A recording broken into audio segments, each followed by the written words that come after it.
খুবই সুন্দর ছিল আসলে। আগেই খুব ভালো ছিলাম, আগে খুব বেশি সুন্দর ছিলাম। তখন মাত্র ক্যাম্পাসে আসলাম সদ্য। প্রথম আমার ক্যাম্পাসে তোলা ছবি এটা একদম।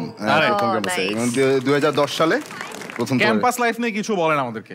ক্যাম্পাস লাইফ আমার এত বেশি রঙিন ছিল যে এত রঙিন দিন আমার আর কখনো আসবে কিনা এটা খুব বেশি মিস করি। রঙিন ছিল এইভাবে যে আমি অনেক তো আমি অনেক সংগঠন করতাম, তো একই সাথে কালচারাল কাজের সাথে ছিলাম, থিয়েটার করতাম, তো স্টেজ পারফরমেন্স ছিল, প্লাস একটু গান গাওয়ারও চেষ্টা করতাম, একটা এই চিল্লাপাল্লা গান করতাম আর কি। তো সব মিলিয়ে ক্যাম্পাসে সবাই আমাকে চিনতো, জুনিয়ররা যেরকম ভালোবাসতো, বড়রা স্নেহ করতো। তো সব মিলে এই ক্যাম্পাস লাইফটা আমার মনে হয় যে এইটাই আমার লাইফ, যেটা আমি আসলে ফেলে আসছি। হ্যাঁ, তো এই আর কি। বাহ, ওয়ান্ডারফুল স্টোরি আউট देयर।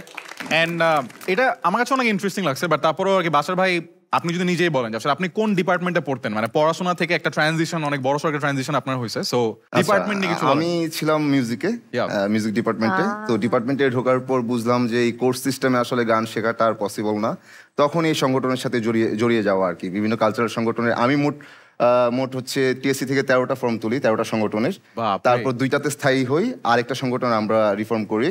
এটা রিফর্ম না, আসলে ফর্ম করি। এটা হচ্ছে ঢাকা ইউনিভার্সিটি মাইম অ্যাকশন, যেখানে মূকাভিনয় শেখা এবং দীর্ঘদিন মূকাভিনয়ের সাথে থাকা। ওয়ান্ডারফুল। খায়রুল বাশার আসলে মানে ঢাকা ইউনিভার্সিটিকে ইউটিলাইজ করছে, যতভাবে ইউটিলাইজ করা যায়।